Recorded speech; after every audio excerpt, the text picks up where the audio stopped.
छात्रों, पिछले कक्षा में मैं आपको अपादान कारक के बारे में पढ़ा रहा था। कारक के प्रकार मैं पढ़ा रहा था। उस कारक के प्रकार में अपादान कारक के बारे में समझा रहा था। तो मैं क्या समझाया अपादान कारक के बारे में? अपादान कारक के बारे में मैं इस प्रकार समझाया कि संज्ञा या सर्वनाम के जिस रूप से अलग होने का भाव प्रकट हो वहाँ अपादान कारक होता है, ऐसा मैं बताया। मतलब संज्ञा रूप या सर्वनाम रूप जिससे आपको यह स्पष्ट होता है या यह भाव प्रकट होता है कि वहाँ पे वह अलग हो रही है, दूर हो रही है, उसे अपादान कारक करके कहते हैं। और अपादान कारक में आने वाले प्रत्यय है से परसर का प्रयोग जो है अपादान कारक में करते हैं।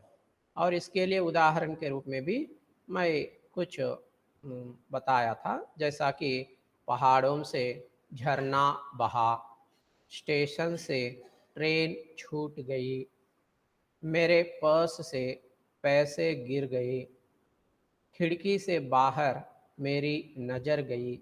इस तरह के उदाहरण मैं आपको बताया था। ठीक है, आज उस विषय को आगे बढ़ाते हुए हम देखेंगे। ये अपादान कारक अभी बाकी है, तो वो बाकी इस कारक से संबंधित नियम और ऐसे ही उससे संबंधित कुछ उदाहरण देखेंगे। ठीक है,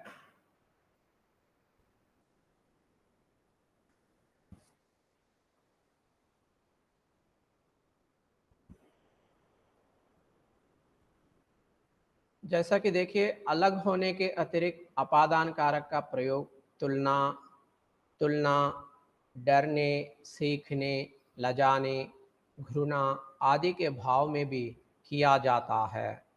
तो इसके पहले हमको यह स्पष्ट हुआ है कि अपादान कारक से संज्ञा या सर्वनाम के जिस रूप से अलग होने का भाव प्रकट होता है, वहाँ पे अपादान कारक होता है, ऐसा हम देख चुके हैं। लेकिन अब यहाँ पे इस नियम के मुताबिक हमको यह पता चल रहा है कि अलग होने के अतिरिक्त अपादान कारक का प्रयोग तुलना, तुलना का मतलब कंपैरिजन, डरना, डरना का मतलब फियर, और सीखना, सीखना का मतलब है लर्निंग, लजाना, लजाना का मतलब feeling of shame, shiny, shamefulness, और ऐसे ही घृणा, घृणा का मतलब हेट्रेडनेस आदि के भाव में भी किया जाता है।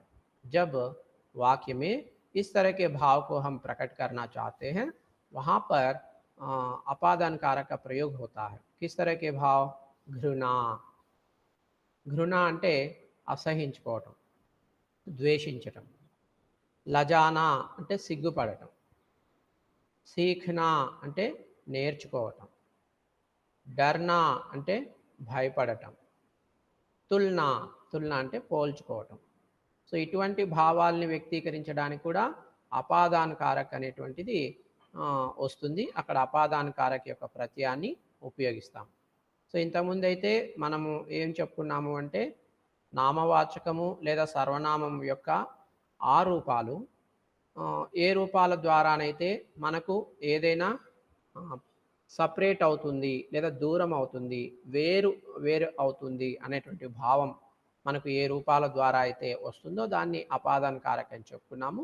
దాంతోపాటు ఇటువంటి భావాలు వచ్చినా కూడా అక్కడ అపాదాన కారక్ అనేటువంటిది ఉపయోగించడం జరుగుతుంది. సో సే ప్రత్యయ, అపాదాన కారక్లో సే ప్రత్యయ లేదా సే పర్సర్ని ఉపయోగించడం జరుగుతుంది. సో ఉదాహరణకి लक्ष्मण राम से छोटे थे, लक्ष्मण राम से छोटे थे. सो इस वाक्य को देखिए, यहाँ पे लक्ष्मण और राम इन दोनों की तुलना कर रहे हैं. सो तुलना का भाव जहाँ पे प्रकट होता है वहाँ पे अपादान कारक के परसर का प्रयोग करना है. तो इसीलिए लक्ष्मण और राम इन दोनों के बीच में तुलना हो रहा है ना, तो इसीलिए राम के साथ हम से परसर का प्रयोग किए हैं। तो इसीलिए वाक्य में से परसर गाया है, लक्ष्मण राम से छोटे थे। और फिर मेरी बहन काकरोच से डरती है। यहाँ पे देखिए डरने का भाव है, और डरने का भाव जहाँ पे प्रकट होती है तो वहाँ पे अपादान कारक होती है, और अपादान कारक के प्रति से या से परसर का प्रयोग जो है यहाँ पे हो रहा है। जैसा कि मेरी बहन काकरोच से, किससे डरती है? काकरोच से डरती है। तो किससे, ऐसा सवाल अगर हम करते हैं तो वाक्य में क्रिया के ऊपर जो जवाब मिलता है वो उस शब्द के साथ हमको से परसर को जोड़ना पड़ता है।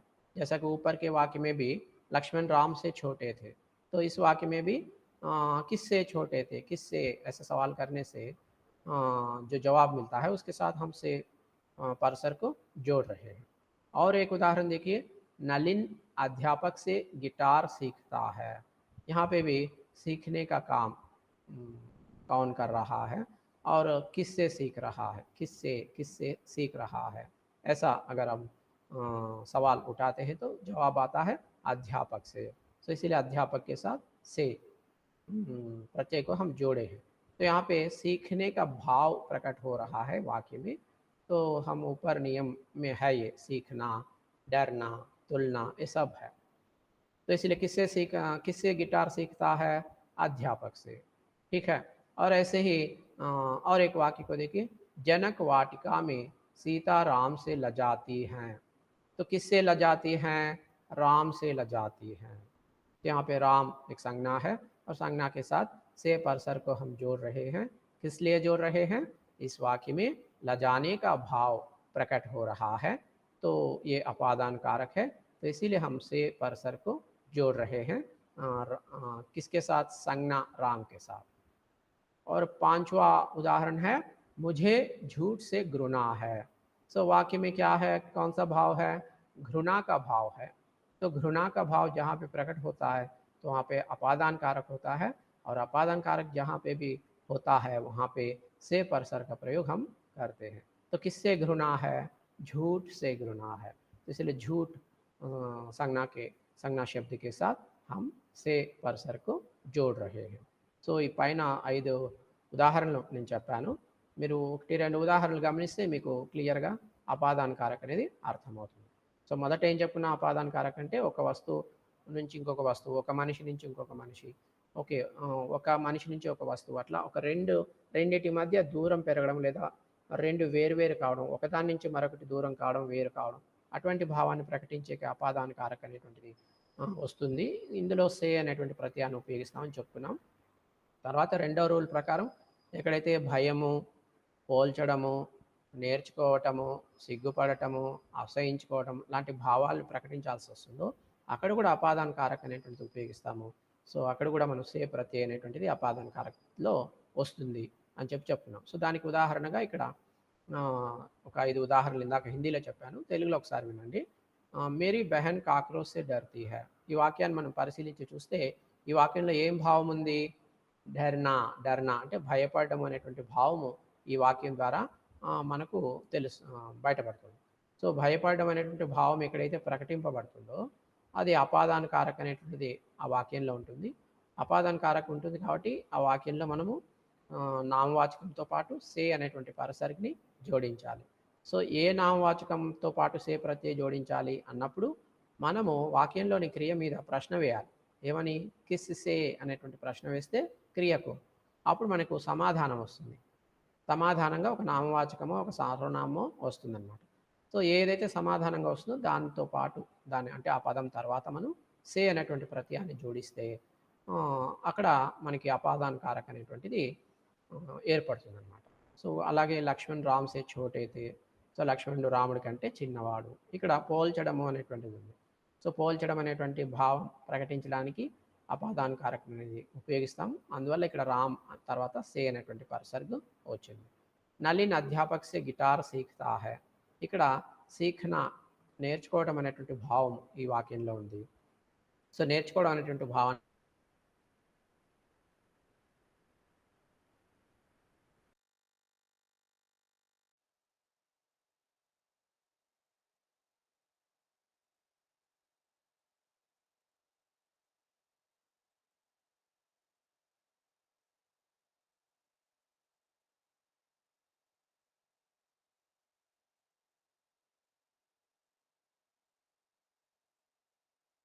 వాక్యంలో సిగ్గుపడటం అనేటువంటి భావాన్ని ప్రకటించడానికి మనం ఇక్కడ ఈ వాక్యాన్ని రాసాము. సో ఇందులో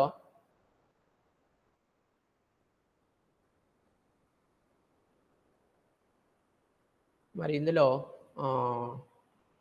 అపాదాన కారక అనేటువంటిది ఉంది. సో కిస్సే లజాతి హై, ఎవరిని చూసి సిగ్గుపడుతుంది అనే ప్రశ్న వేసినప్పుడు రాముడిని చూసి అనేటువంటి సమాధానం వస్తుంది. కాబట్టి రాముడిని చూసి సిగ్గుపడుతుంది కాబట్టి రాముడు వలన సిగ్గుపడుతుంది అట్లా అర్థం వస్తుంది. కాబట్టి ఇక్కడ రామ్ అనేటువంటి నామవాచక శబ్దంతో పాటు సే అనేటువంటి ప్రత్యయాన్ని జోడించడం జరుగుతుంది. తర్వాత చివరి ఉదాహరణ ముఝే ఝూట్ సే ఘృణా హై. సో నాకు అబద్ధాలంటే అసహ్యం అనేటువంటి వాక్యం. సో ఇందులో అసహ్యం అనేటువంటి భావాన్ని ప్రకటిస్తూ ఉన్నారు కాబట్టి ఇక్కడ అపాదాన కారక అనేటువంటిది ఉంది వాక్యంలో. అందువల్ల ఇక్కడ సే అనేటువంటి పర్సర్కి జోడించడం జరిగింది. సో ఏ నామవాచక పదంతో పాటు అన్నప్పుడు కిస్సే ఘృణా హై, ఏదంటే అసహ్యము అని ప్రశ్న వేస్తే ఝూట్ సే అబద్ధాలంటే అసహ్యము అనేటువంటి ఆన్సర్ వస్తుంది. కాబట్టి అబద్ధము ఝూట్ అనేటువంటి పదంతో పాటు మనం సే అనేటువంటి పర్సర్ని जोड़िస్తున్నాం అన్నమాట. तो इसके साथ अपादान कारक पूरा हुआ है. अब देखेंगे अगले प्रकार का कारक. अगले प्रकार का कारक क्या है देखेंगे. तो अगले प्रकार छठवां प्रकार का कारक है संबंध कारक. संबंध कारक का मतलब क्या है या संबंध कारक की परिभाषा क्या है और संबंध कारक के उदाहरण क्या है वो सब अब हम देखेंगे.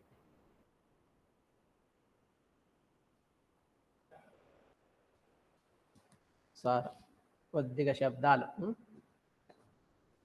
ఇందాక కొద్ది రికార్డింగ్ అవుతుందని అదొక భయం సార్ అంతే. अगले प्रकार का कारक है संबंध कारक. संबंध कारक तो पहले देखेंगे क्या मतलब है संबंध कारक का मतलब क्या है. वाक्य में संज्ञा अथवा सर्वनाम के जिस रूप से उसके किसी दूसरे के साथ संबंध का ज्ञान हो वह संबंध कारक कहलाता है. वाक्य में संज्ञा अथवा सर्वनाम के जिस रूप से उसके किसी दूसरे के साथ संबंध का ज्ञान हो उसे संबंध कारक करके कहते हैं. तो वाक्य में संज्ञा शब्द रहता है कभी कभी, नहीं तो संज्ञा की जगह सर्वनाम शब्द रहता है. तो संज्ञा या सर्वनाम के रूप संज्ञा के रूप या सर्वनाम के रूप शब्द वाक्यों में रहते हैं. तो उन शब्दों का संबंध ताल्लुक जिसे कहते हैं, संबंध जो है किसी के साथ, उस वाक्य में किसी के साथ है करके इस तरह का भाव जहाँ पे प्रकट होता है उसे हम संबंध कारक करके कह सकते हैं. సో వాక్యంలో నామవాచక రూపాలు లేదా సర్వనామ రూపాలు కొన్ని ఉంటాయి. వాటికి ఆ వాక్యంలోని మిగతా వాటితో సంబంధం ఉంది అని తెలియజేయడానికి లేదా సంబంధం ఉంది అనేటువంటి భావాన్ని ప్రకటించడానికి ఈ సంబంధ కారక అనేటువంటి దాన్ని ఉపయోగించడం జరుగుతుంది. సో సంబంధ కారకలో ఎటువంటి ప్రత్యయాలు వస్తాయి అంటే కా, కే, కి, రా, రే, రీ, నా, నే, నీ ఇటువంటి పర్సర్గ్ కానీ లేదా ప్రత్యయాలు కానీ వస్తాయి संबंध कारक लो. तो संबंध कारक में का, के, की जैसे परसर का प्रयोग करते हैं. तो उदाहरण के लिए देखें, यह उसकी साइकिल है. वाक्य के ऊपर ध्यान दीजिए. इस वाक्य में परसर्ग की का प्रयोग किया गया है. वह प्लस की उसकी, वह प्लस की उसकी, ये इसके ऊपर ध्यान देना आप. वह क्या है, वह एक सर्वनाम शब्द है. उसके साथ जब हम की परसर्ग को जोड़ते हैं तो वह शब्द की परसर्ग से जुड़कर संधि बनकर वह प्लस की क्या होता है, उसकी बन जाती है. ठीक है, यह उसकी साइकिल है. सो वाक्य में भाव देखिए. यहाँ पे वाक्य में संज्ञा या सर्वनाम शब्द दो है. एक तो साइकिल एक संज्ञा है और वह जो है सर्वनाम है. यहाँ पे वह सर्वनाम का संबंध साइकिल से है. वह सर्वनाम जो है उसका संबंध साइकिल से है. तो इसीलिए हम वह शब्द के साथ की परसर को जोड़ रहे हैं. तो वह प्लस की उसकी हो गई और वाक्य बन गई यह उसकी साइकिल है। ठीक है। और दूसरा उदाहरण देखिए, हमने अपना काम कर लिया है। हमने अपना काम कर लिया है। ठीक है। और तीसरा उदाहरण देखिए, मेरे शिक्षक ने तुम सबको बुलाया है। मेरे शिक्षक ने तुम सबको बुलाया है। और ऐसे ही चौथा उदाहरण देखिए, तुम्हारा घर बहुत बड़ा है। तुम्हारा घर बहुत बड़ा है। तो यहाँ पे देखिए इन उदाहरणों को समझना थोड़ा कठिन है, फिर भी ध्यान दिए तो आपको समझ में आएगा। तो दूसरा उदाहरण क्या बताया मैं, हमने अपना काम कर लिया है। तो यहाँ पे माई प्लस का, माई प्लस का मेरा, माई प्लस का मेरा होता है। और यहाँ पे मेरा काम की जगह अपना काम करके हम इस वाक्य में प्रयोग किए हैं, क्योंकि हमने मेरा काम कर लिया वो यह ऐसा अगर वाक्य रहता है तो वह वाक्य जो है शुद्ध वाक्य नहीं है, व्याकरण की दृष्टि से वाक्य में गलती है। तो वाक्य को हम हमने अपना काम कर लिया करके लिखे तो वो व्याकरण की दृष्टि से सही होता है। तो यहाँ पे देखिए अपना, अपना, तो अपना में क्या है, ना, ना परसर का प्रयोग किए हैं। माई प्लस का अपना हो रहा है। यहाँ पे हमने मेरा काम कर लिया की जगह हमने अपना काम कर लिया करके किए हैं। तो यहाँ पे इस वाक्य में भाव क्या है, भाव ये है कि मैं सर्वनाम का संबंध वाक्य में किसके साथ है, काम के साथ। हमने अपना काम कर लिया, तो मैं अपना काम कर लिया, तो काम शब्द के साथ मैं सर्वनाम का संबंध है। तो इसको बतलाने के लिए मैं सर्वनाम के साथ का परसर को जोड़कर हम यहाँ पे प्रयोग किए हैं। तो इसीलिए हमने अपना काम कर लिया है। और ऐसे ही देखिए, मेरे शिक्षक ने तुम सबको बुलाया है। मेरे शिक्षक ने तुम सबको बुलाया है। तो इस वाक्य में भी माई प्लस के, माई प्लस के क्या होता है, मेरे होता है। माई प्लस के मेरे, ये सब संधि है। व्याकरण में सर्वनाम प्लस परसर्ग जुड़ने से इस तरह के संधि आते हैं, इसके ऊपर ध्यान देना। ये उतना आसान नहीं है जितना आसान बाकी जगह संधि जोड़ने में होता है, उतना आसान यहाँ पे व्याकरण में खास करके सर्वनाम शब्द के साथ जब किसी परसर को जोड़ते हैं तो दोनों मिलकर एक अलग से रूप में हमारे सामने आते हैं। जैसा कि मेरे शब्द, मेरे शब्द को ऊपरी तौर से देखते तो इसमें कोई परसर्ग है या का, के, की ऐसा है करके नहीं लगता है, लेकिन ध्यान से देखें तो ये मेरे शब्द कैसे आया है, कैसे बना है, ऐसा अगर हम सोचते हैं तो हमको तब स्पष्ट होता है कि माई प्लस के दोनों मिलकर मेरे बना है। माई सर्वनाम है, इसके साथ हम के परसर्ग को जोड़ रहे हैं। क्यों जोड़ रहे हैं, यहाँ पे संबंध, ये सर्वनाम माई का संबंध किसके साथ है, शिक्षक के साथ है। मेरे शिक्षक ने तुम सबको बुलाया, तुम सबको बुलाया। तो यहाँ पे शिक्षक किसका है, मेरा है। तो मैं और शिक्षक के बीच में संबंध प्रकट हो रहा है, तो इसीलिए मैं के साथ के परसर को जोड़े हैं। सो माई प्लस के मेरे, मेरे शिक्षक ने तुम सबको बुलाया है, यह है वाक्य। और आखिरी उदाहरण देखें तो तुम्हारा घर बहुत बड़ा है। तुम्हारा घर बहुत बड़ा है। तो इस वाक्य में भी, इस वाक्य में भी सर्वनाम शब्द तुम, सर्वनाम शब्द तुम के साथ का, तुम प्लस का, सर्वनाम शब्द तुम प्लस का परसर्ग, तुम प्लस का दोनों मिलकर क्या होता है, दोनों के बीच में संधि जुड़कर क्या होता है, वो तुम प्लस का तुम्हारा होता है। तुम प्लस का तुम्हारा। तो तुम्हारा घर बहुत बड़ा है। तुम्हारा घर बहुत बड़ा है। तो यहाँ पे घर का संबंध किसके साथ है, तुम सर्वनाम के साथ घर का संबंध है। सो इस संबंध को प्रकट करने के लिए यहाँ पे तुम सर्वनाम के साथ का परसर को जोड़े हैं और तुम प्लस का मिलकर तुम्हारा हो गया। तुम्हारा घर बहुत बड़ा है।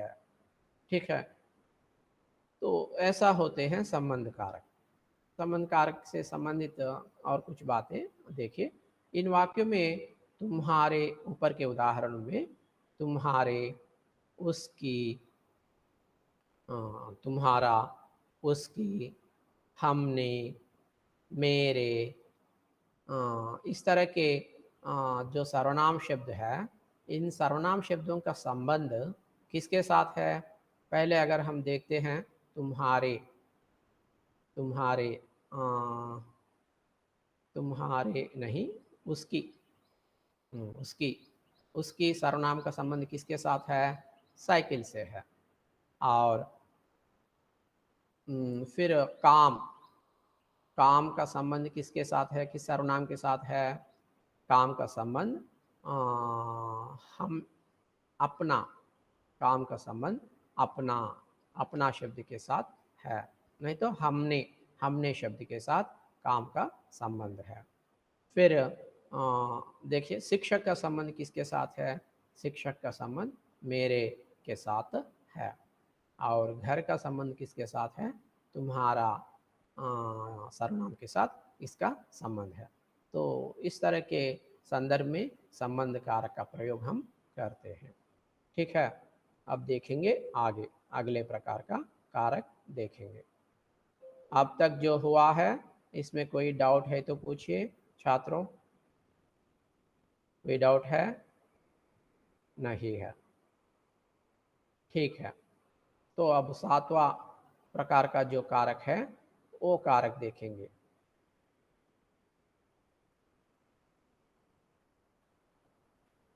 सातवां प्रकार का कारक है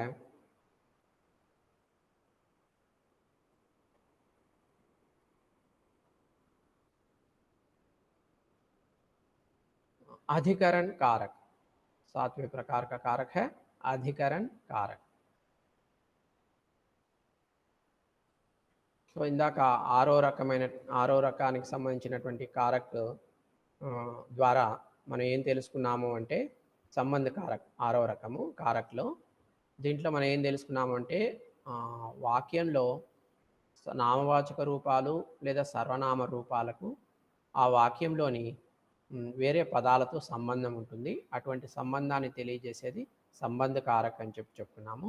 ఈ సంబంధ కారక్లో కా, కే, కి లాంటి ప్రత్యయాలు లేదా పర్సర్గులు వస్తాయని చెప్పుకున్నాము. ఉదాహరణకి మనము యह उसकी साइकिल है, हमने अपना काम कर लिया है, मेरे शिक्षक ने तुम सबको बुलाया है, तुम्हारा घर बहुत बड़ा है, ఇట్లాంటి ఉదాహరణలు చూసాము. సో ఉదాహరణల మీద మీరు దృష్టి పెడితే మీకు సంబంధ కారక్ అనేది అర్థమవుతుంది. ఉదాహరణకి ఫస్ట్ వాక్యము యह उसकी साइकिल है అనేటువంటి వాక్యం మీద దృష్టి పెడితే ఈ వాక్యంలో సైకిల్ అనేటువంటి పదానికి వాహ్, వాహ్ అనేటువంటి పదానికి అంటే వాహ్ ప్లస్కి ఉస్కి ఈ రెండింటికి సంబంధం ఉంది. సో ఎవరి సైకిల్, కిస్కి సైకిల్ హై, ఉస్కి సైకిల్ హై. సో వహ్ ప్లస్ సైకిల్ ఇన్ దోనో కే బీచ్ మే సంబంధం హై, రెండింటి మధ్య సంబంధం ఉంది కాబట్టి ఇక్కడ ఆ సంబంధాన్ని తెలియజేయడానికి కీ అనేటువంటి పర్సర్ని ఉపయోగించడం జరిగిందనమాట. ఓకే, సో వహ్ ప్లస్కి ఉస్కి అవుతుంది. సో ఉస్కి సైకిల్ హై. సో మేరే శిక్షక్ నే తుమ్ సబ్కో బులాయా హై. ఈ వాక్యంలో శిక్షక్ యొక్క సంబంధం ఎవరితో ఉంది? మైతో ఉంది. సో మై శిక్షక్ ఇద్దరి మధ్య సంబంధం ఉంది. ఆ సంబంధాన్ని తెలియజేయడం కోసం మైతో పాటు కే అనేటువంటి పర్సర్ని జోడించడం జరిగింది. సో మై ప్లస్ కే రెండు కలిసి మేరే అయింది. కాబట్టి మేరే శిక్షక్ని తుమ్ సబ్కో బులాయా హై. సో తర్వాత తుమ్హారా ఘర్ బహుత్ బడా హై.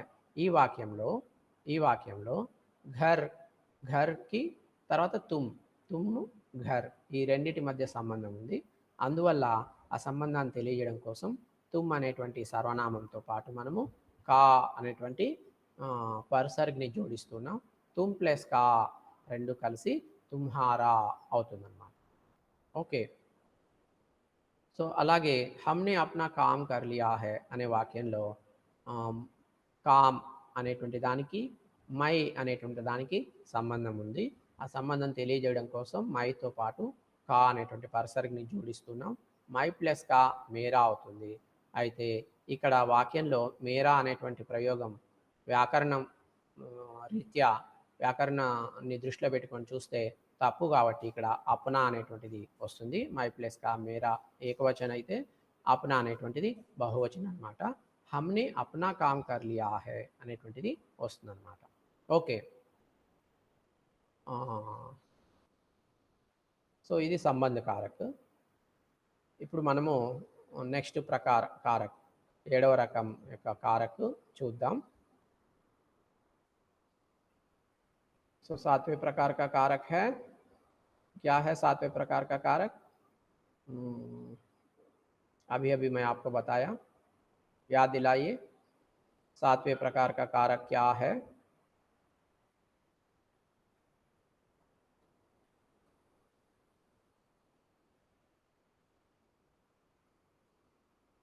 सातवें प्रकार का कारक है अधिकरण कारक। तो अधिकरण कारक का मतलब क्या है, पहले समझने का कोशिश करना।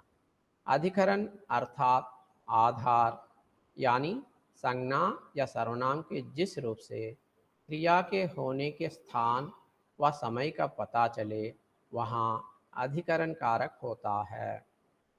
इस कारक में या पर जैसे परसर का प्रयोग होता है। तो अधिकरण का मतलब क्या है? आधार। ఆధార్ అధికరణ్ అంటే అర్థం ఏంటంటే ఆధారము, సపోర్ట్. సో ఏంటి ఆధారం ఏంటి అంటే संज्ञा या सर्वनाम के जिस रूप से क्रिया के होने के स्थान व समय का पता चले। तो संज्ञा के वे रूप या सर्वनाम के वे रूप जिससे क्रिया के होने के स्थान का पता चले। तो क्रिया किस स्थान में हो रहा है, काम किस जगह हो रहा है, ऐसा हमको जिससे पता चलता है, जिस सर्वनाम रूप से या जिस संज्ञा रूप से पता चलता है, वहाँ अधिकरण कारक होता है। सो क्रिया के होने के स्थान, जगह का पता चले, और ऐसे ही क्रिया के होने के समय का पता चले। तो काम किस समय हुआ, काम किस समय हुआ, इसको स्पष्ट करने वाले संज्ञा रूप या सर्वनाम रूप। అలాగే उसी तरह काम किस जगह हुआ, इस भाव को प्रकट करने वाले संज्ञा रूप या सर्वनाम रूप जहाँ पे रहते हैं वहाँ पे अधिकरण कारक होता है। సో అధికరణ్ అంటే ఆధారము అని చెప్పుకున్నాం, సపోర్ట్ అని. సో ఏంటి అధికరణ్ కారక్ అంటే అంటే నామవాచక రూపాలు లేదా సర్వనామ రూపాలు, ఏ నామవాచక రూపాలు లేదా ఏ సర్వనామ రూపాల ద్వారానైతే క్రియ ఏ చోటు ఏ ప్రదేశంలో జరిగింది లేదా ఏ సమయంలో జరిగింది అనేది మనకు స్పష్టమవుతుందో అక్కడ అధికరణ కారక్ అనేటువంటిది వస్తుందన్నమాట. సో అధికరణ కారక్ మే పర్ జైసే ప్రత్యయ का प्रयोग करते हैं। అధికరణ కారక్లో మే పర్ అనేటువంటి ప్రత్యయాలు లేదా పర్సర్గులు ఉపయోగిస్తారు. సో ఉదాహరణకి చూద్దాం. कपड़े अलमारी में हैं, कपड़े अलमारी में हैं। तो वाक्य के ऊपर ध्यान दीजिए। इस वाक्य में कपड़े हैं, कपड़े हैं, तो हैं क्या है? क्रिया है। और क्रिया से हमें क्या पता चल रहा है? अलमारी में हैं, मतलब क्रिया होने का क्रिया जो है उस क्रिया से अलमारी में कपड़े हैं, इस तरह का भाव स्पष्ट हो रहा है। मतलब कपड़े हैं मतलब कपड़े होने का जगह क्या है? अलमारी। सो कपड़े अलमारी में है। सो क्रिया के होने के जगह का पता यहाँ पे वाक्य में चल रहा है, अलमारी शब्द से चल रहा है। तो कपड़े कहाँ हैं? कहाँ है? अलमारी में हैं। सो किस जगह है? अलमारी में है। तो कहाँ है, किस जगह है, इस तरह का सवाल अगर आप क्रिया के ऊपर करते हैं तो उसके लिए जो जवाब मिलता है उस जवाब के साथ आप अधिकरण कारक में आने वाले में परसर को जोड़ सकते हैं। ठीक है। ऐसे दूसरा उदाहरण देखिए, तोता डाल पर बैठा है, तोता डाल पर बैठा है। तो कहाँ बैठा है, कहाँ बैठा है, अगर आप सवाल करते हैं क्रिया के ऊपर कहाँ बैठा है, सो जवाब आता है डाल पर बैठा है। तो यहाँ पे जवाब शब्द डाल, उसके साथ हम पर परसर का या पर प्रत्यय का प्रयोग हम कर रहे हैं। तो कहाँ, कहाँ इस तरह का सवाल क्रिया के ऊपर करना है, उसके लिए जवाब आता है एक शब्द जवाब के रूप में, एक संज्ञा शब्द या सर्वनाम शब्द आता है, उसके साथ आप अधिकरण कारक में आने वाले परसर को जोड़ सकते हैं। और तीसरा उदाहरण देखिए, आकाश में पक्षी उड़ रहे हैं। तो यहाँ पे उड़ रहे हैं क्रिया है, तो आप फिर सवाल कीजिए क्रिया के ऊपर, कहाँ उड़ रहे हैं, कहाँ उड़ रहे हैं। तो जवाब आता है आकाश में, आकाश में। सो जवाब रूपी शब्द है आकाश। यह एक संज्ञा रूप में एक संज्ञा शब्द है। तो इस संज्ञा शब्द आकाश के साथ हम में प्रत्यय को जोड़ रहे हैं। फिर चौथा उदाहरण देखिए, दीवार पर मत लिखो, दीवार पर मत लिखो। सो इस वाक्य में भी आप फिर सवाल कीजिए क्रिया के ऊपर, कहाँ मत लिखो, कहाँ मत लिखो, दीवार पर, दीवार पर मत लिखो। इस तरह का जवाब आ रहा है, तो इसीलिए दीवार संज्ञा के साथ हम पर प्रत्यय को जोड़ रहे हैं। पांचवा उदाहरण है, बोर्ड परीक्षाएं मार्च में होंगी।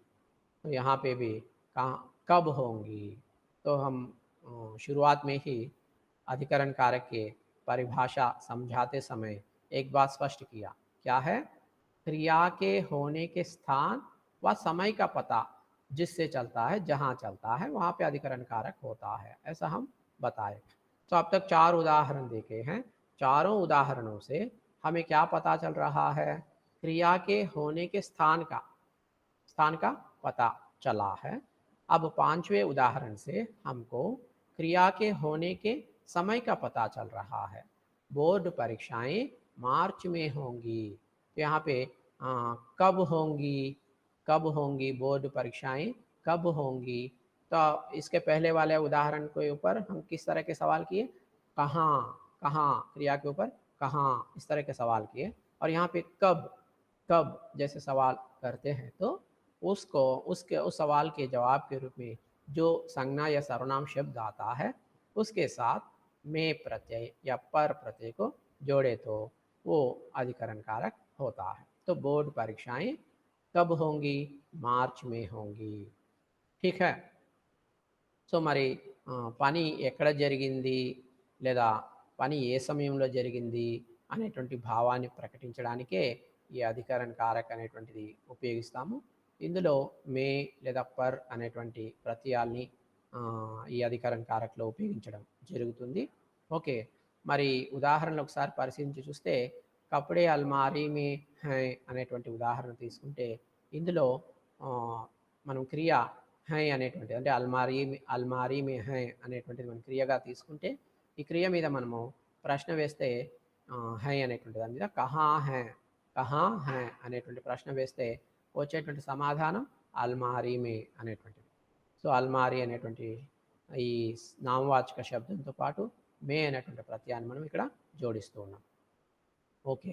సో ఎందుకంటే ఇక్కడ ఉండే క్రియ జరిగేటువంటి చోటు లేదా క్రియ జరిగేటువంటి సమయంలో క్రియ జరిగేటువంటి చోటు మనకి ఇక్కడ తెలుస్తుంది. బట్టలు ఉన్నాయి. సో ఉన్నాయి అనేటువంటి క్రియ ఎక్కడ ఉన్నాయి అన్నప్పుడు అల్మారీలో ఉన్నాయి అనేటువంటి సమాధానం వస్తుంది. కాబట్టి మే అనేటువంటి ప్రత్యయాన్ని ఇక్కడ ఉపయోగిస్తున్నాం. So Tota doll per బైఠా high రెండవ ఉదాహరణ పరిశీలించి చూస్తే ఇందులో కూడా క్రియ మీద మనం ప్రశ్న వేస్తే రామచిలుక కొమ్మ మీద కూర్చోంది అంటే ఎక్కడ కూర్చోంది అనే ప్రశ్న వేస్తే, క్రియ మీద ప్రశ్న వేస్తే ఎక్కడ కూర్చోంది అని, దానికి సమాధానం డాల్ పర్, కొమ్మ మీద అనేటువంటిది, అంటే డాల్ కొమ్మ అనేటువంటిది వస్తుంది.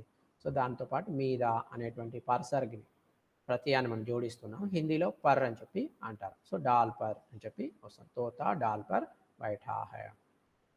సో మూడో ఉదాహరణ, ఆకాశ్ మే పక్షి ఉడ్ రహే హై. సో ఈ ఉదాహరణలో ఉడ్ రహే హై అనేటువంటి క్రియ అని మనం పరిశీలించి చూస్తే, ఈ క్రియ మీద కూడా మనము కహా ఉడ్ రహే హై, ఎక్కడ ఎగురుతూ ఉన్నాయి, పక్షులు ఎక్కడ ఎగురుతూ ఉన్నాయి అని ప్రశ్న వేస్తే సమాధానం ఆకాశ్ మే, ఆకాశంలో. సో ఆకాశం అనేటువంటి పదంతో పాటు మే లేదా లో అనేటువంటి ప్రత్యయం ఇక్కడ వస్తుందన్నమాట. ఎందుకంటే ఇక్కడ అధికరణ కారక్ ఉంది.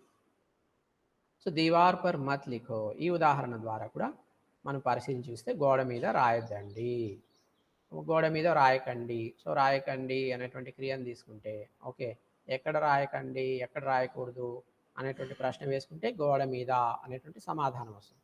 కహా మత్ లిఖో, దీవార్ పర్ మత్ లిఖో. ఓకే, సో यहाँ पे దీవార్ ఇక్కడ గోడ అనేటువంటి నామవాచక శబ్దంతో పాటు పర్ అనేటువంటి ప్రత్యయము జోడింపబడింది, ఎందుకంటే ఇక్కడ అధికరణ కారక్ అనేది ఉంది.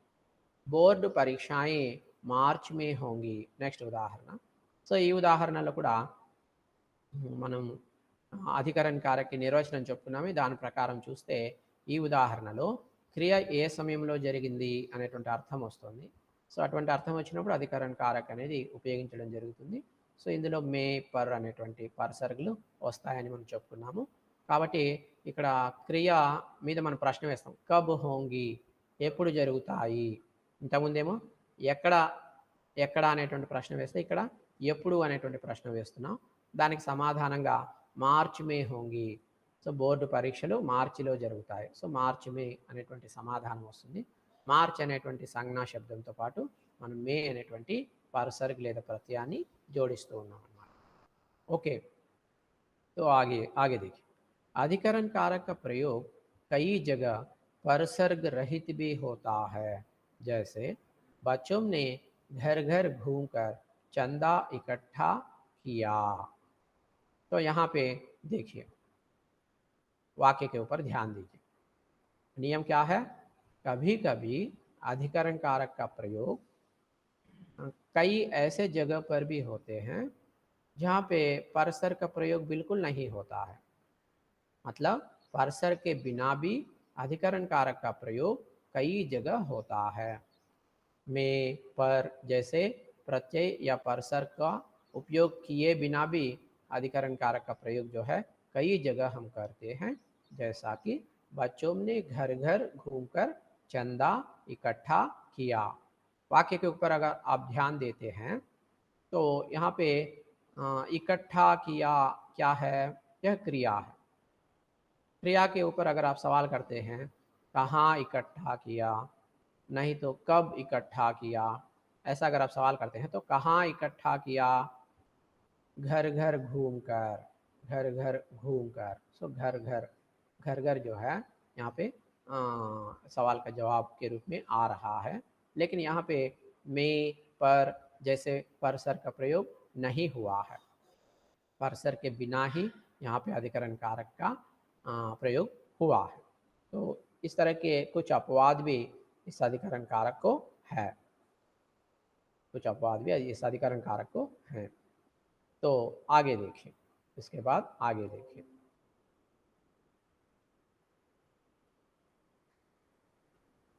आगे क्या है, संबोधन कारक, अगले प्रकार का कारक है संबोधन कारक।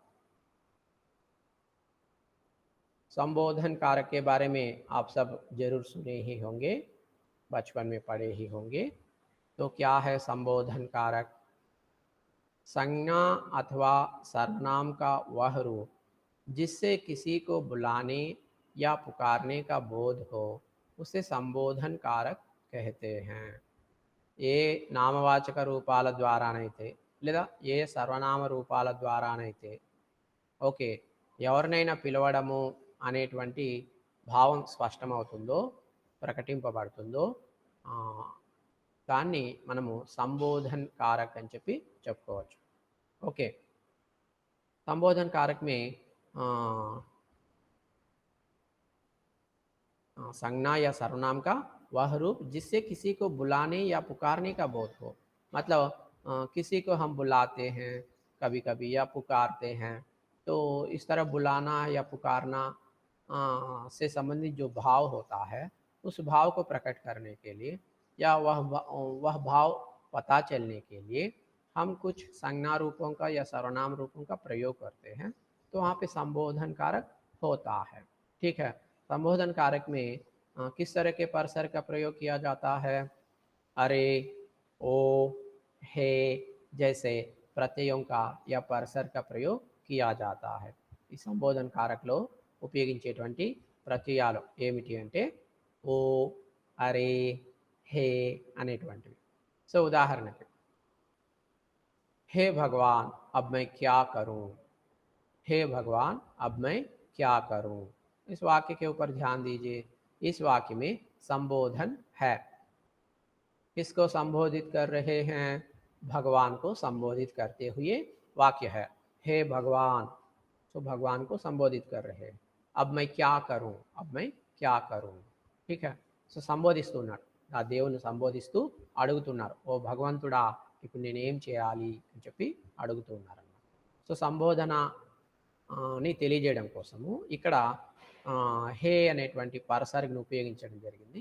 దేంతో పాటు అంటే ఎవరినైతే సంబోధిస్తూ ఉన్నామో వారికి సంబంధించినటువంటి నామవాచక రూపం కానీ లేదా సర్వనామ రూపం కానీ ఏదైతే ఉంటుందో దానికి ముందు, దాని తర్వాత కాదు, దానికి ముందు ఈ సంబోధన కారకులో వచ్చేటువంటి ప్రత్యయాల్ని జోడించడం జరిగిందన్నమాట.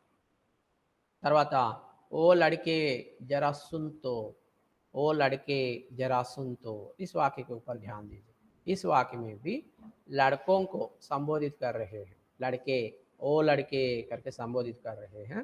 तो इसीलिए यहाँ पे लड़के संज्ञा शब्द है, इस संज्ञा शब्द के आगे ओ जैसे परसर का प्रयोग किए हैं, क्योंकि यहाँ पे संबोधन कर रहे हैं ना, इसीलिए संबोधन कारक में आने वाले ओ परसर का प्रयोग यहाँ पे किए हैं। సో ఓ లడ్కే జరా సున్తో, ఏ పిల్లలు కాస్త వినండి, ఓ పిల్లలు కాస్త వినండి అన్నట్టుగా, ఏ అబ్బాయిలు కాస్త వినండి అనే వాక్యం అన్నమాట. ఇక్కడ లడ్కే అంటే అబ్బాయిలు అనేటువంటి అబ్బాయిల్ని సంబోధిస్తున్నాం, అబ్బాయిలు కాస్త వినండి అని అంటాం కదా. సో అబ్బాయిలు అని సంబోధిస్తున్నాం కాబట్టి సంబోధనా పదం ఈ అబ్బాయిలు అనేటువంటి నామవాచక శబ్దం ముందర మనం ఓ అనేటువంటి ప్రత్యయాన్ని జోడిస్తూ ఉన్నాం అన్నమాట. ఓకే. अरे निधि कहाँ चली गई। तीसरा उदाहरण देखिए, अरे निधि कहाँ चली गई। तो इस वाक्य में देखिए निधि एक नाम है, एक औरत का या लड़की का नाम है। तो हम क्या कर रहे हैं कि उस निधि को संबोधित कर रहे हैं, अरे अरे करके संबोधित कर रहे हैं। तो इसीलिए संबोधन कारक यहाँ पे आता है। तो निधि संज्ञा शब्द के आगे अरे जैसे परसर का प्रयोग यहाँ पे हम किए हैं। सो अरे निधि कहाँ चली गई। సో అరే నిధి ఎక్కడికి వెళ్ళావు, అరే నిధి ఎక్కడికి వెళ్ళావు. ఇట్లా వాక్యం మనం పరిశీలించి చూస్తే నిధి అనేటువంటి వారిని ఇక్కడ సంబోధిస్తూ ఉన్నాము. సో సంబోధిస్తూ ఉన్నాం కాబట్టి సంబోధన కారకులో వచ్చేటువంటి పరసర్గులు హే, అరే, ఓ అనేటువంటి పరసర్గుల్లో ఏదో ఒకటి ఈ సంబోధనగా ఉపయోగించే నామవాచక పదం కానీ సర్వనామ పదం కానీ ఏదైతే ఉంటుందో దాని ముందు అరే, ఓ, హరే, హే అనేటువంటివి వస్తాయన్నమాట. సో అందువల్ల అరే నిధి ఎక్కడికి వెళ్ళిపోయావు. తర్వాత हे राम यह क्या हो गया। तो यहाँ पे भी हे राम यह क्या हो गया, तो राम को संबोधित कर रहे हैं। तो संबोधित करने वाले मतलब किसको संबोधित कर रहे हैं, राम को। तो यहाँ पे राम जो है संज्ञा शब्द है। इस शब्द से हमको यह पता चल रहा है कि यहाँ पे संबोधन कारक का प्रयोग करना है। तो इसीलिए हम हे जैसे प्रत्यय का प्रयोग यहाँ पे किए हैं। तो इसलिए हे राम यह क्या हो गया। तो संबोधन कारक में संज्ञा शब्दों के बाद संबोधन चिन्ह लगाया जाता है। संबोधन कारक का और एक नियम है, इस नियम के ऊपर ध्यान दीजिए। जिसको हम संबोधित करते हैं उस शब्द के बाद हमको क्या लगाना है, संबोधन चिन्ह लगाना है, एक्सक्लेमेटरी मार्क, एक्सक्लेमेटरी मार्क। जिस तरह आप सुने ही होंगे क्वेश्चन मार्क करके, तो उसी तरह एक्सक्लेमेटरी एक्सक्लेमेशन मार्क भी लगाना है संबोधन चिन्ह। मतलब संबोधन को क्या कहते हैं अंग्रेजी में, दोनों के लिए, एक्सक्लेमेटरी के लिए और संबोधन के लिए, दोनों के लिए एक ही तरह के चिन्ह को लगाते हैं। ठीक है। तो ఈ సంబోధన కారక్లో ఏం చేస్తారు అంటే ఎవరిని సంబోధిస్తూ ఉన్నామో వారి పేరు తర్వాత ఈ ఆశ్చర్యార్థకము లేదా సంబోధనా చిహ్నం ఏదైతే ఉంటుందో దాన్ని మనము పేరు తర్వాత ఉంచాలన్నమాట. సో తప్పకుండా ఉంచాలి. ఆశ్చర్యార్థకము లేదా సంబోధనార్థకము అనేటువంటి ఈ చిహ్నాన్ని ఎవరినైతే సంబోధిస్తున్నామో వారి వారి తర్వాత, అంటే వారి పేరు నామవాచక రూపంలో ఉంటే నామవాచకం తర్వాత, సర్వనామం రూపంలో ఉంటే సర్వనామం తర్వాత. ఓకే, సో ఇది సంబోధన్ కారక్. ఓకే, మనం 4 ఉదాహరణలు చెప్పుకున్నాము. మీకు అర్థమై ఉంటుంది అని అనుకుంటున్నాను. సరే, మరి చివరిగా మనం ఈ కారక్లో కర్మకారక్ మరియు సంప్రదాన కారక్ ఈ రెండిట్లో చిన్న తేడా ఉంది, చిన్న स्लाइट डिफरेंस ఉంది. दान మీద दृष्टि పెడదాం. आखिर में हम ये देखेंगे कि कारक में जो कर्म कारक है और जो संप्रदान कारक है, कर्म कारक और संप्रदान कारक के इन दोनों के बीच में कुछ अंतर है. सो उस अंतर के ऊपर हम ध्यान देंगे. ठीक है, तो क्या अंतर है, क्या फ़र्क है, उसके ऊपर ध्यान दीजिए. दोनों कारकों में को परसर का प्रयोग किया जाता है. आप सब जानते ही हैं. हम आपको पढ़ाए थे ना, कर्म कारक और संप्रदान कारक को समझाए थे ना, तो उसे एक बार याद कर लीजिए. दोनों कारकों में हम किस परसर का प्रयोग किए, को परसर का प्रयोग किए. लेकिन दोनों कारकों में को परसर के प्रयोग करने का संदर्भ जो है अलग है. तो दोनों में अंतर है. जैसे एक ही उदाहरण को यहाँ पे तुलना करके मैं आपको समझाऊंगा. शिक्षक छात्रों को पाठ पढ़ाते हैं, एक वाक्य है. शिक्षक छात्रों को पठन सामग्री देते हैं, ये दूसरा उदाहरण है. सो पहले वाक्य में शिक्षक छात्रों को पाठ पढ़ाते हैं, यहाँ पे भी को प्रत्यय आया है. दूसरे उदाहरण शिक्षक छात्रों को पठन सामग्री देते हैं, यहाँ पर भी को परसर का प्रयोग हुआ है. लेकिन दोनों में अंतर है. क्या अंतर है देखेंगे. సో మనం ఈ కర్మకారక్ సంప్రదాన కారక్ రెండిట్లో కూడా ఒకసారి గుర్తు చేసుకుంటే ఉపయోగించేటువంటి ప్రత్యయం లేదా పరసర్గం ఒకటే. ఏమిటది? కో. కో అనేటువంటి ప్రత్యయాన్ని ఉపయోగిస్తాము. అయితే రెండిట్లో కూడా భిన్నమైనటువంటి సందర్భాల్లో को అనేటువంటి ప్రత్యయాన్ని ఉపయోగిస్తాం. సో ఉదాహరణకి शिक्षक छात्रों को पाठ पढ़ाते हैं, शिक्षक छात्रों को पठन सामग्री देते हैं. ఈ రెండు ఉదాహరణల్ని ఒకసారి పరిశీలించండి. పరిశీలిస్తే రెండింటిని ఉపయోగించే సందర్భం వేరే అనేటువంటిది మీకు తెలుస్తుంది. సో మొదటి వాక్యంలో సందర్భం ఏంటి? शिक्षक छात्रों को पाठ पढ़ाते हैं. किसको पाठ पढ़ाते हैं? ఎవరికి పాఠం చెబుతూ ఉన్నాడు? శిక్షక్, టీచరు, అధ్యాపకుడు విద్యార్థులకి పాఠం చెబుతూ ఉన్నాడు అనే వాక్యంలో ఎవరికి పాఠం చెబుతూ ఉన్నాడు? కిస్కో పాఠ పడాతే హై? ఛాత్రోं को. సో ఎవరికి అనేటువంటి ప్రశ్న వేస్తే సమాధానం వస్తుంది. దాంతోపాటు ఇక్కడ కో అనేటువంటి ప్రత్యయాన్ని మనము జోడించాం. అదే రెండో వాక్యం తీసుకున్నప్పుడు शिक्षक छात्रों को पठन सामग्री देते हैं, यहाँ पे किसको दे रहे हैं पठन सामग्री, ऐसा अगर हम सवाल करते हैं तो यहाँ पे भी छात्रों को करके जवाब मिल रहा है. तो छात्रों शब्द के साथ को प्रत्यय को लगाए हैं. लेकिन अंतर क्या है उसके ऊपर हम एक बार ध्यान देंगे. ठीक है,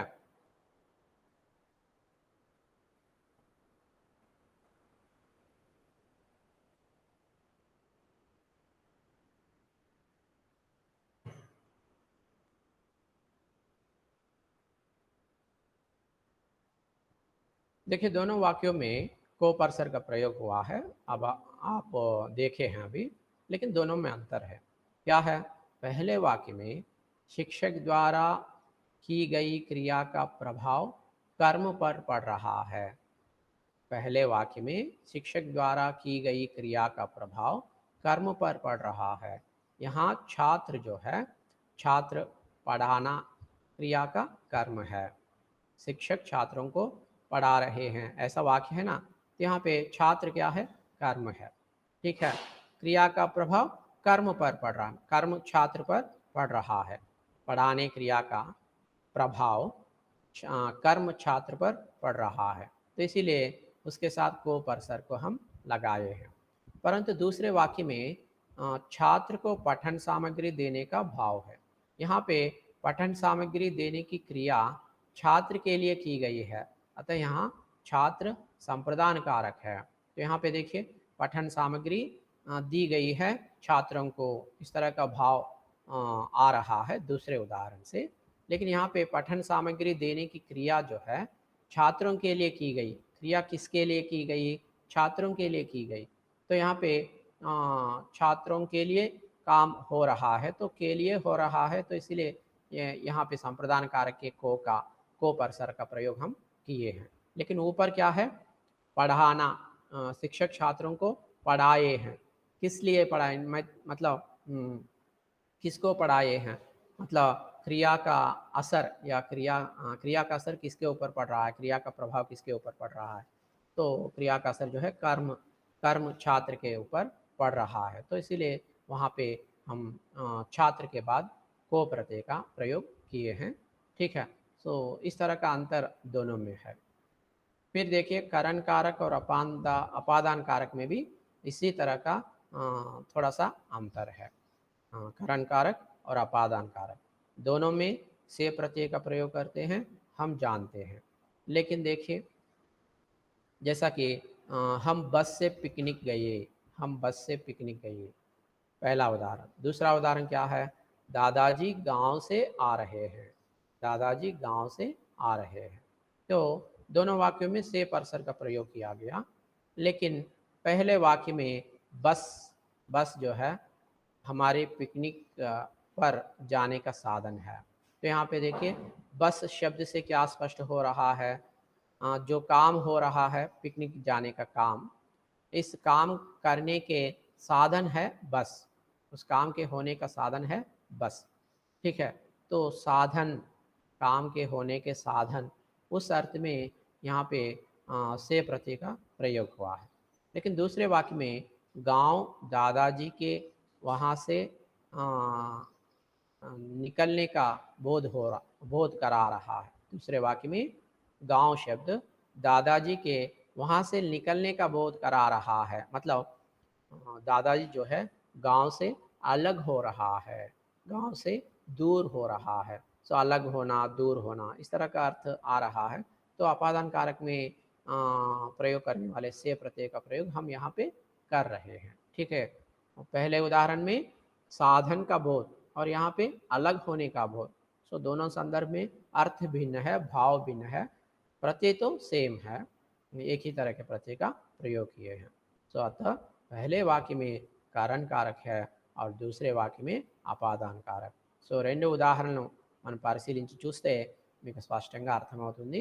ఓకే, రెండిట్లో సే అనేటువంటి ప్రత్యయం వచ్చినప్పటికీ ఒక్కొక్క దాంట్లో ఒక్కొక్క సందర్భంలో సే ప్రత్యయం వచ్చింది.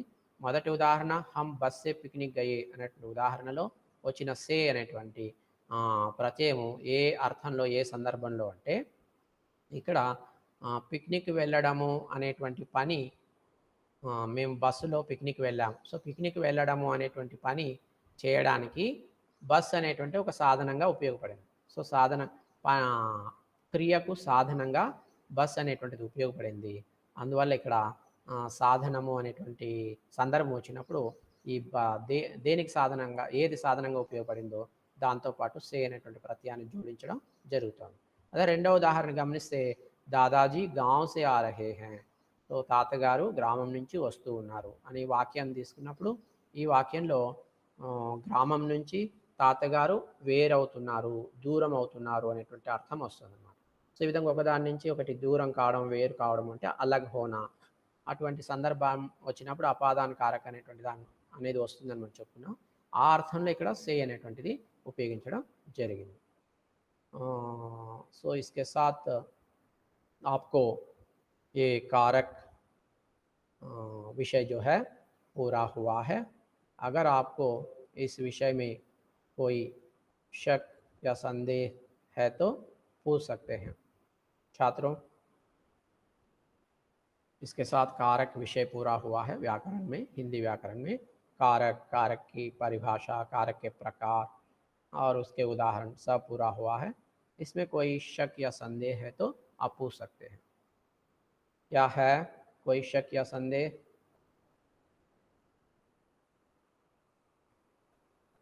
छात्रों पूछिए।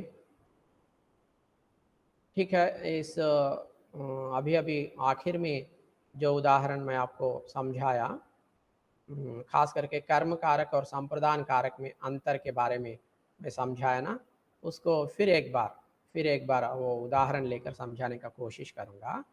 देखिए, कर्म कारक और संप्रदान कारक में अंतर से संबंधित उदाहरण। पहला उदाहरण क्या है? शिक्षक छात्रों को पाठ पढ़ाते हैं। दूसरा उदाहरण है, शिक्षक छात्रों को पठन सामग्री देते हैं। दोनों में शिक्षक छात्रों को पाठ पढ़ाते हैं, शिक्षक छात्रों को पठन सामग्री देते हैं। शिक्षक छात्रों को पाठ पढ़ाते हैं, शिक्षक छात्रों को पठन सामग्री देते हैं। ठीक है। उदाहरण को जरा समझने का कोशिश करना। एक बार देखिए, दोनों वाक्य में को परसर का प्रयोग हुआ, लेकिन दोनों में अंतर क्या है? पहले वाक्य में शिक्षक द्वारा की गई क्रिया का प्रभाव कर्म पर पड़ रहा है। शिक्षक छात्रों को पाठ, क्या है उदाहरण? शिक्षक छात्रों को पाठ पढ़ाते हैं। शिक्षक छात्रों को पाठ पढ़ाते हैं, यह है ना उदाहरण। तो इस उदाहरण से क्या स्पष्ट हो रहा है? शिक्षक छात्रों को पाठ पढ़ाते हैं, तो क्रिया का प्रभाव, पाठ पढ़ाने का क्रिया जो है उसका पढ़ाने की क्रिया का प्रभाव किस पर पड़ रहा है?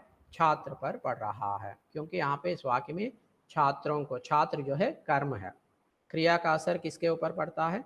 कर्म के ऊपर पड़ता है। ये तो आप जानते ही हैं, कर्म का मतलब वही है, क्रिया का असर जिसके ऊपर पड़ता है वही कर्म है। ठीक है। शिक्षक द्वारा पढ़ाने का काम हो रहा है और इसका असर छात्र के ऊपर पड़ रहा है, और यहाँ पे छात्र जो है कर्म है, छात्र पढ़ाना क्रिया का कर्म है। तो उस अर्थ में यहाँ पे को परसर को हम लगाए हैं, कर्म के साथ को प्रत्यय, क्रिया का प्रभाव जिसके ऊपर पड़ रहा है उसके साथ को प्रत्यय को हम लगाए हैं। ठीक है। और दूसरे उदाहरण क्या है? दूसरे उदाहरण है, क्या है दूसरे उदाहरण? शिक्षक छात्रों को पठन सामग्री देते हैं। शिक्षक छात्रों को पठन सामग्री देते हैं। तो देखिए, पहले उदाहरण कर्म के ऊपर क्रिया का असर पड़ा है, और कर्म के ऊपर जब क्रिया का असर पड़ता है तो वहाँ पे कर्म कारक होता है, कर्म के साथ को प्रत्यय का प्रयोग होता है। और दूसरे उदाहरण, शिक्षक छात्रों को पठन सामग्री देते हैं। शिक्षक छात्रों को पठन सामग्री देते हैं। तो यहाँ पे क्या है देखिए, इस उदाहरण में छात्र को पठन सामग्री देने का भाव है। यहाँ पे पठन सामग्री देने की क्रिया छात्र के लिए की गई है, तो मतलब यहाँ पे देने का काम किसके लिए कर रहे हैं? मतलब यहाँ पे पठन सामग्री देते हैं, शिक्षक छात्रों को पठन सामग्री देते हैं। वाक्य में पठन सामग्री देने का काम किसके लिए कर रहे हैं? शिक्षक छात्रों के लिए कर रहे हैं। जिसके लिए, किसके लिए काम करते हैं, तो वहाँ पे संप्रदान कारक का प्रयोग होता है। संप्रदान कारक में वाक्य में क्रिया के ऊपर अगर आप सवाल उठाते हैं किसके लिए, तो उसके लिए जवाब आता है, तो छात्रों के लिए पठन सामग्री देते हैं, इस तरह का जवाब आता है। तो यहाँ पे किसके लिए जैसे सवाल का जवाब आता है, वहाँ पे संप्रदान कारक का प्रयोग करते हैं। तो संप्रदान कारक में जो के लिए से, जैसे परसर का को के लिए जैसे परसर का प्रयोग करते हैं ना, तो यहाँ पे छात्रों को करके शिक्षक छात्रों को पठन सामग्री देते हैं करके आए हैं। छात्र शब्द के बाद को आया है। ठीक है। ठीक है छात्रों, इसके साथ मैं आज के इस पाठ को समाप्त कर रहा हूँ। बाकी हम अगले कक्षा में देखेंगे। ये कारक विषय तो पूरा हो गया, तो व्याकरण में अगले कक्षा में हम दूसरे विषय को देखेंगे। व्याकरण में या हमारे